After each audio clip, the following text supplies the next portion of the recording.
Neste planeta, existem alguns mares que realmente merecem o título de os mares mais perigosos do mundo. Também dá para listar claramente os 10 mares mais frios do planeta. E se reduzirmos ainda mais a seleção, até conseguimos escolher os 5 mares mais profundos. Mas quando falamos de um mar que se encaixa em todas essas categorias ao mesmo tempo, a lista fica bem menor. E entre todos eles, um dos que mais se destaca é o Mar de Scotia. Olá, pessoal! Afinal, onde mais existe um mar em que 3 oceanos se encontram? E não para por aí. O Mar de Scotia reúne o frio congelante das regiões polares, profundidades de vários quilômetros, ondas gigantes, uma história cheia de mistérios e muitas outras surpresas difíceis até de enumerar. Hoje vamos mergulhar de verdade nesse conteúdo especial que só o Pipa pode trazer para vocês. Então, vamos lá!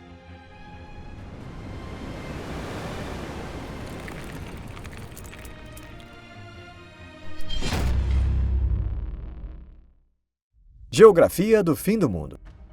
O lugar que provavelmente mais merece ser chamado de fim do mundo é a região além dos círculos polares Ártico e Antártico, ou seja, as áreas que se estendem para além dos 66 graus e 33 minutos de latitude norte ou sul. Ali, o mundo habitado ao qual estamos acostumados praticamente chega ao fim. Claro que existem muitos outros lugares isolados na Terra, mas chamá-los de fim do mundo simplesmente não soa tão apropriado. Quanto ao Mar de Scotia, ele fica no hemisfério sul e se estende aproximadamente entre 53 e 63 graus de latitude sul e entre 25 e 65 graus de longitude oeste. A parte norte desse mar corresponde à região conhecida pelos marinheiros como os 40 Rugentes, famosa pelas tempestades violentas. Seguindo para o sul, as condições ficam ainda mais severas, passando pelos 50 Furiosos, até chegar aos 60 Uivantes. Geograficamente, o Mar de Scotia está localizado entre a América do Sul e a Península Antártica. A oeste, ele faz fronteira com a Passagem de Drake, considerada uma das áreas marítimas mais perigosas para a navegação, enquanto a leste e ao sul é cercado por cadeias de montanhas submarinas, ilhas e cordilheiras conhecidas como Arco de Scotia. A área total desse mar varia entre cerca de 900 mil e 1,2 milhão de quilômetros quadrados. Essa diferença existe porque, na oceanografia, os limites desse mar não são definidos de maneira totalmente uniforme. Em geral, ele é classificado como parte do sul do Oceano Atlântico, mas nas divisões modernas, algumas áreas também podem ser consideradas parte do Oceano Antártico, além de se conectar ao Oceano Pacífico pela Passagem de Drake. O Mar de Scotia é conhecido como um dos mares mais profundos da Terra.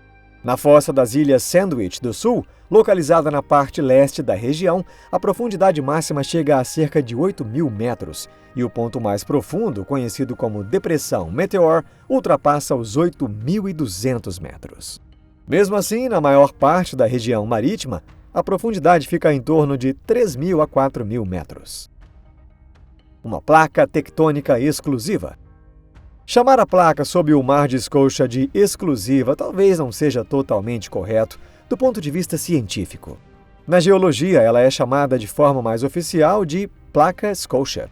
Essa pequena placa está espremida entre 2 placas gigantescas, a placa sul-americana e a placa antártica. E uma das razões para o Mar de Scotia ser tão incrivelmente profundo está justamente aí. De certa forma, essa região pode ser vista como uma enorme costura geológica ligando continentes, mas não se trata de uma fronteira fixa. A placa Scotia se move lentamente para o oeste a uma velocidade de cerca de 2 a 3 centímetros por ano. A formação dessa região remonta a cerca de 180 a 190 milhões de anos atrás, na época da fragmentação do supercontinente Gondwana.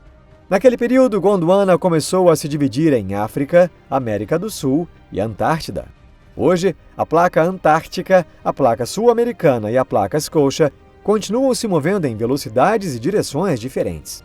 Como resultado desses movimentos, surgiram falhas transformantes ao longo da Cordilheira Norte de Scotia e da Cordilheira Sul de Scotia.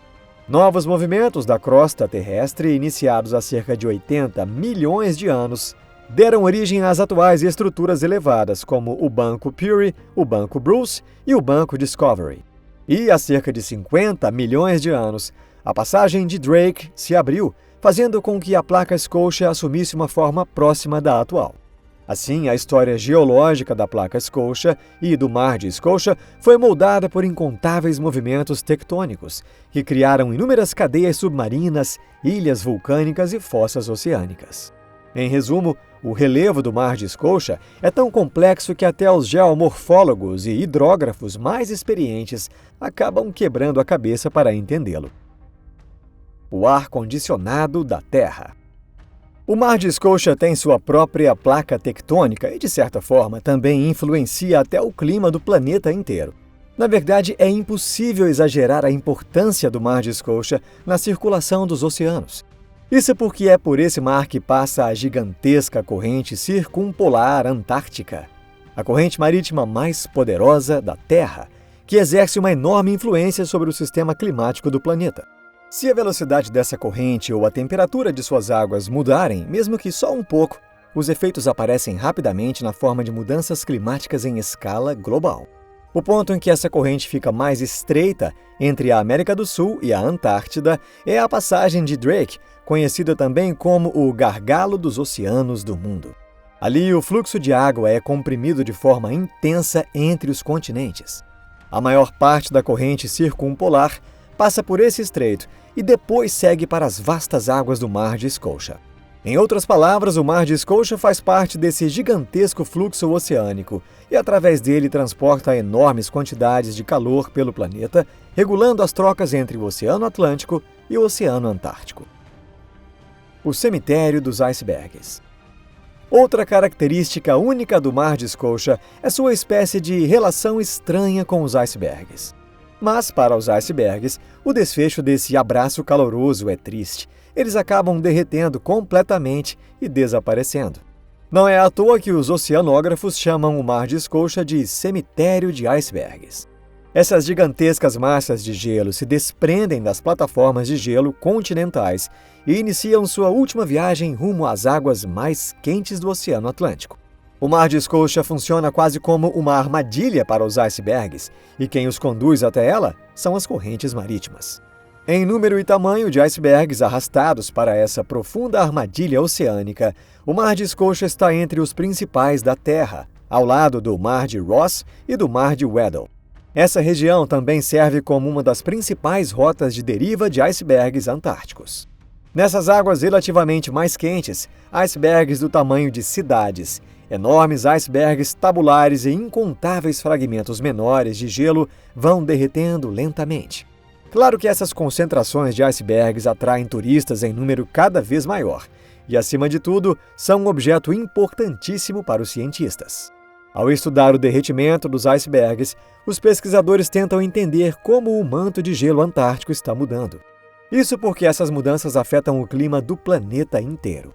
Principalmente no cenário atual de avanço do aquecimento global, esse tipo de pesquisa se tornou extremamente importante, já que a aceleração desse processo pode levar a consequências graves e perigosas. O paradoxo do Mar de Scotia. O clima do Mar de Scotia se destaca pelo extremo rigor, mesmo quando comparado a outros mares polares. Acima de tudo, esse mar é conhecido por suas tempestades violentas. Os ventos dessa região sopram continuamente ao redor da Antártida coberta de gelo e, ao longo de milhares de quilômetros, quase não encontram grandes obstáculos pelo caminho. Por causa disso, as tempestades podem durar semanas sem parar. Os ventos intensos empurram as águas e criam ondas gigantescas, que chegam a atingir entre 15 e 20 metros de altura. Em termos de tamanho das ondas, talvez apenas a passagem de Drake consiga competir com esse mar. Talvez somente os icebergs que chegam sem parar a essas águas possam considerá-las quentes. A temperatura da água varia entre 1,8 grau negativo e 4 graus positivos. Além das baixas temperaturas, a presença constante de neblina espessa e a enorme quantidade de icebergs à deriva tornam a navegação extremamente difícil, fazendo com que os marinheiros considerem essa região uma das mais perigosas do mundo. Em um ambiente tão severo, parece até impossível imaginar que qualquer outro ser vivo consiga sobreviver ali. Mas é justamente aí que está o estranho paradoxo desse mar. Na realidade, o Mar de Scotia é uma das regiões marinhas mais ricas em vida de todo o planeta. O maior recurso dessa região é o crio antártico, um pequeno crustáceo. Apesar das condições extremas, quantidades imensas de crios se concentram nessas águas. E o mais importante é que o Mar de Scotia é uma das regiões onde a pesca desse recurso altamente nutritivo é permitida. Claro que ela é controlada por cotas internacionais de pesca, mas o volume autorizado para a captura de crio nessa área ainda é bastante grande. Só que o valor dessa pequena criatura vai muito além do interesse humano. Muitos animais da Antártida também dependem profundamente do enorme valor nutritivo do crio. É justamente por isso que baleias, focas, pinguins, além de vários peixes e lulas, se reúnem em grande número nessas águas. As ilhas ao redor desse mar também estão repletas de vida.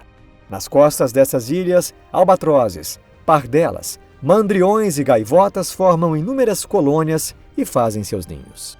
Nas praias com condições mais favoráveis, milhares e até dezenas de milhares de pinguins, como o pinguim-rei, o pinguim gentle e o pinguim maracone, formam enormes grupos.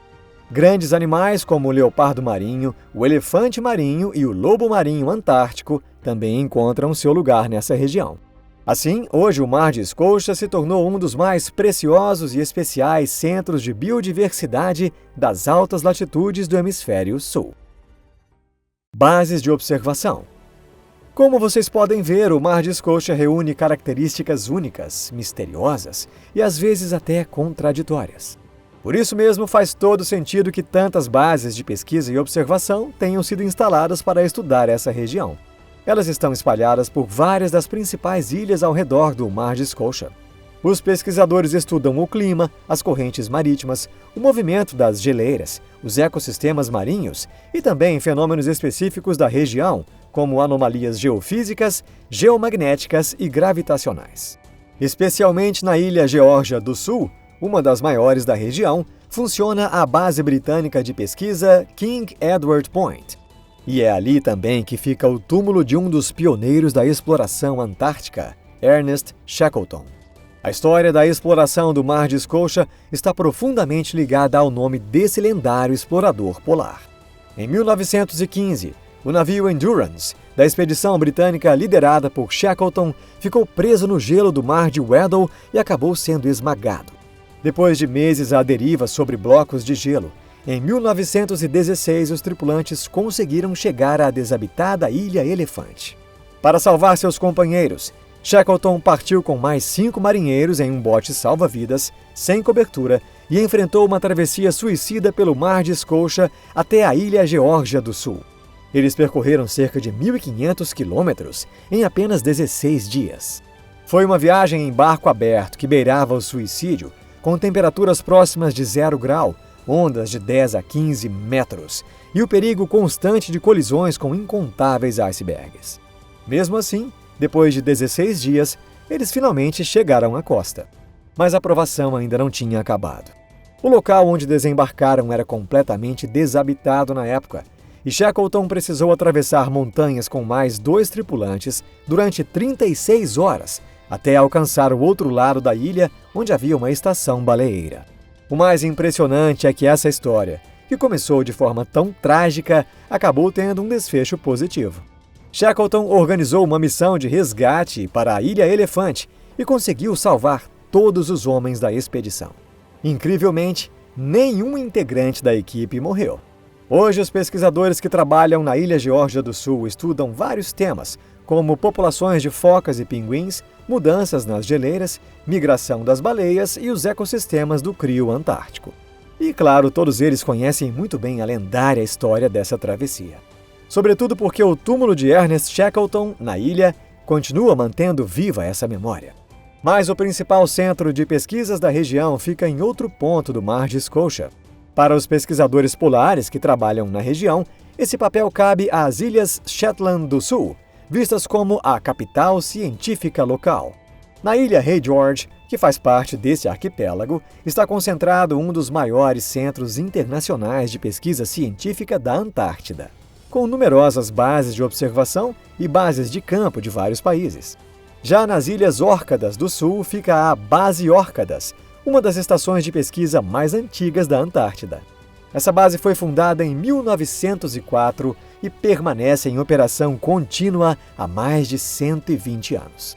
Vendo tudo isso, o Mar de Scotia é um candidato mais do que merecido ao título de mar mais impressionante do mundo. Então, dá para perceber claramente como esse mar é extraordinário, não é? Ele fica sobre sua própria placa tectônica. É atravessado pela corrente marítima mais poderosa do planeta. Serve como grande ponto de concentração dos icebergs antárticos. Abriga enormes reservas de crio antártico. Possui um dos ecossistemas mais ricos do Oceano Antártico. Enfrenta algumas das tempestades mais violentas da Terra e ainda está entre os mares mais profundos do mundo. Mas decidir se ele realmente merece esse título fica por conta de vocês. Nós vamos continuar trazendo essa série sobre os mares mais incríveis da Terra. Se vocês gostaram deste vídeo, deixem o like e compartilhem com seus amigos. Muito obrigado por assistirem. Então, nos vemos novamente em breve. Até mais!